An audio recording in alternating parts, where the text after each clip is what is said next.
Ayan po, naku, tanghalian na. Pero ano, hindi ko po ipapakita yung pagkain ko sa tanghalian kasi ano, hindi pa luto. Pero nauuhaw ako kaya nakagawa agad ako ng milon. Nagawa ko milon, ayan. Ang sarap nito talaga kasi tinikman ko na 'to kanina. Pangalawa ko na 'to, eh. Ang sarap, ang lamig. Lamig, tapos ang tamis, tapos ang tamis din ng milon.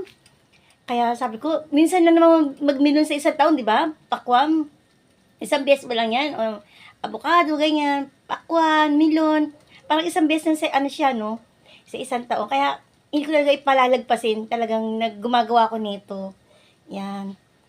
Baka sa isang araw, pakwan o kaya avocado naman ang gawin ko. Shake ko. Ganun din. Magmilon po tayo, mga mamsi ko, mga Mars, ka-idol. Magandang tanghali po. Ang init eh.